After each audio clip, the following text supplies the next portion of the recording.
Hi అండి. ఈరోజు నేను దోసకాయ చికెన్ కర్రీ అనేది చేస్తున్నాను. ఫస్ట్ టైం ఈ కర్రీ చేయటం. దోసకాయతో చికెన్ కర్రీ వండుకుంటారని తెలీదు. యూట్యూబ్లో సెర్చ్ చేస్తే వండుకుంటారని ఉంది. ఇది నా పద్ధతిలో నేను వండేసుకుంటున్నాను. యూట్యూబ్లో చూసినట్టు నేను వండట్లేదు. కొంచెం ఆయిల్ వేసేసుకొని అందులో ఆవాలు, జీలకర్ర, పోపు దినుసులు వేసేసుకొని తర్వాత ఆనియన్స్ అనేది వేసేసి కొంచెం లైట్ బ్రౌనిష్ కలర్ వచ్చేదాకా వేయించుకోవాలి. వేయించుకున్నాక నాకు ఒక డౌట్ అండి, చాలామంది దోసకాయ తినరు. ఎందుకని?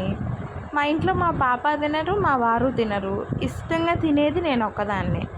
తర్వాత ఆనియన్స్ దోరగా వేగాక దాంట్లో కొంచెం టమాటాలు అనేటివి వేసుకోండి. టమాటాలు బాగా వేగాక అందులో మనం కట్ చేసి పెట్టుకున్న దోసకాయ ముక్కలు కూడా వేసేసుకొని తర్వాత కొంచెం పసుపు వేసుకోవాలి. తర్వాత ఉప్పు తగినంత వేసేసుకొని కొంచెం సేపు అనేది మగ్గాలి. అంటే కొంచెం సాఫ్ట్గా మెత్తగా అయ్యేంత వరకు దోసకాయ కొంచెం సేపు మగ్గిన తర్వాత శుభ్రంగా కడిగి వేసుకున్న చికెన్ వేసేసుకోవాలి. నా ఒక్కదానికే అండి, అందుకని నేను కొంచెమే వేసుకున్నాను చికెన్. ఈ దోసకాయ మా ఇంట్లో ఎవరు తినరు, నేను తప్ప. తర్వాత చికెన్ వేసుకున్న తర్వాత కారము, కరివేపాకు కొంచెం వేసేసుకొని నేనైతే కుక్కర్లో పెట్టేస్తానండి. వాటర్ ఏం వేయలేదు.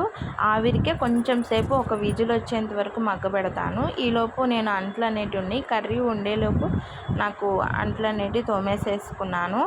తర్వాత చపాతీ పిండి కలిపేసుకున్నాను. నేను డైట్లో ఉన్నానండి, కాబట్టి నేను రోజు చపాతీలే తింటాను, రైస్ తినను. చపాతీలోకి ఈ కర్రీ అయితే బాగుంటుంది, టేస్ట్గా ఉంటుంది. రోజు చపాతీలు తిని బోర్ కొట్టిపోతుంది. ఏదైనా కొత్త వెరైటీగా చేసుకోవాలని ఉంది. ఈరోజు చికెన్తో దోసకాయ చేశాను. తర్వాత అంటే నా డైట్కి తగినట్టు ఈరోజు నేను రెండు చపాతీలు అనేది తీసుకోవాలి.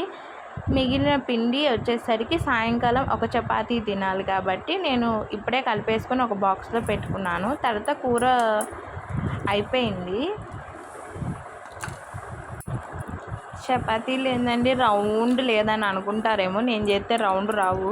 ఎట్లా అయినా చించుకొని తినేదే కదా, రౌండ్ షేప్ అవన్నీ ఎందుకు, నేనైతే అసలు పట్టించుకోను. అది ఇలాగ కర్రీ ఎంత ఉడికేశాక తినే టైం దగ్గరకు వచ్చేసింది. నేనైతే మార్నింగ్ టిఫిన్ చేయలేదు. ఒక కప్లో కర్రీ వేసేసుకొని 2 చపాతీలు పెట్టేసుకొని హ్యాపీగా తిన్నాను. కానీ దోసకాయ చికెన్ కర్రీ కొత్త టేస్ట్ తోటి చాలా బాగుంది. పులుపు ఎక్కువగా ఇష్టపడని వాళ్ళు ఇది నచ్చదు, పులుపు ఎక్కువ ఇష్టపడే వాళ్ళకి ఎక్సలెంట్గా ఉంటుంది.